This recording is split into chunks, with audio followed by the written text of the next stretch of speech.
Hey guys and gals, let's talk about Kyle Rittenhouse. This past week, it's been busy with a lot of news, and I haven't had a chance to get to what was going on.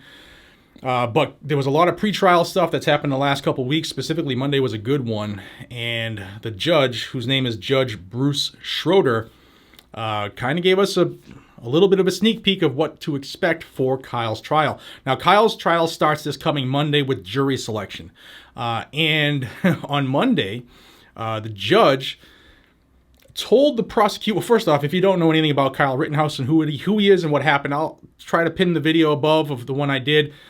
This centered around August 25th during the riots, looting, and arson in Kenosha, Wisconsin.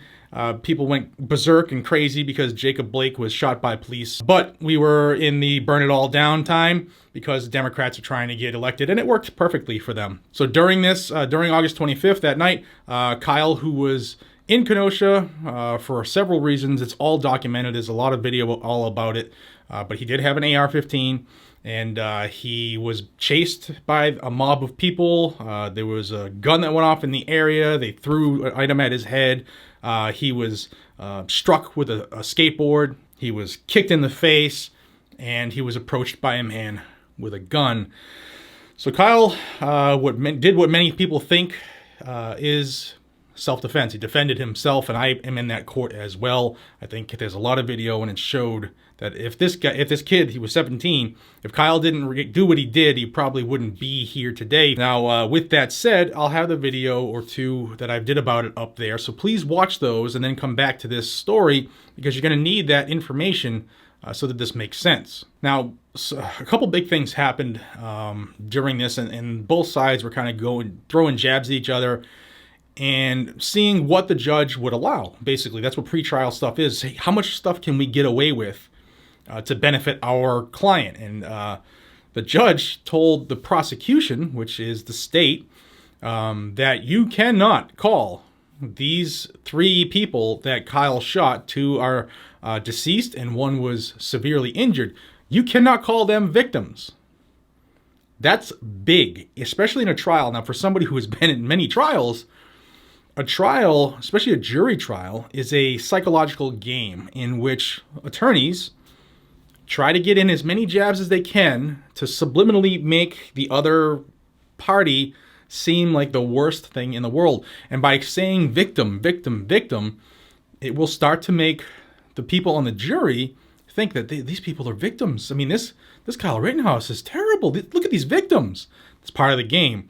And this judge saw it and squashed it before the trial starts. So when the trial begins Monday with the jury selection, the prosecution cannot call those three people victims. And that is a big, big thing. In fact, I'm going to give you the judge's quote on this one. Judge Schroeder said, "The word victim is a loaded word. And I think alleged victim is a cousin to it." So instead, he said, call them complaining witnesses. So that's big news if you are on the defense side, because the psychological game, at least with the victim side, is squashed. So that is a win for Kyle and his defense, but he was given a second victory on Monday, and that had to do with what the defense can call those same people. The judge said that the defense can refer to those three people as arsonists, looters, and rioters, so long as they took part in those activities. And I believe, now I haven't seen every minute of video out there. I probably haven't seen every interview from people who were on scene, but I've seen a lot of that. There's probably a good chance that they're going to be called arsonists, looters, and rioters, because that's what the event was. It was a riot. And don't forget that there were other innocent victims there, totally separate from Kyle's incident, with many of these riots that popped off in areas across the country where they were, mostly peaceful protests. It was rioting. Again, the judge's quote on this part: "Let the evidence show what the evidence shows. And if the evidence shows that any or more than one of these people were engaged in arson, rioting, or looting, then I'm not going to tell the defense that they can't call them that."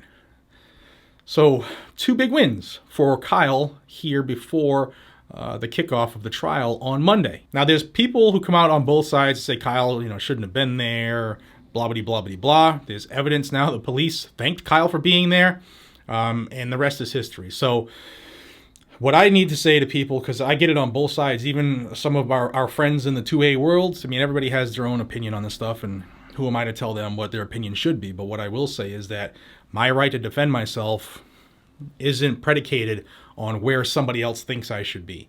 If I'm in an area and it pops off and evil is looking to take me, I can defend myself. Doesn't matter how old I am, what tool I use, what I'm wearing, anything. And that's the beauty of self-defense, guys and gals, is you're trying to save your life and it's game time and everything is in play. So I will keep you all in the loop. I want to thank you all again for being such a strong viewership. You guys and gals, when it's time to take action, you do, and we are getting results. I am going to call us the new Sons of Liberty because when it's time to act, we do, and we're making a difference. So thank you for watching this channel. Please continue to watch, but please consider subscribing and join this growing freedom family. Join the new Sons of Liberty here on Guns and Gadgets. And if you want to stay in the know with this and everything else surrounding the Second Amendment, just join us. And I'll close this out by saying what I've been saying on every video. Be safe, stay vigilant, and carry a gun so that you can keep you, your loved ones, your community safe. Because when it comes down and evil's facing you in the eye, evil's looking you in the eye, it's time to act, not time to wait for somebody else to come. So with that, hope you all have a fantastic day. I'll see you in the next one. Take care.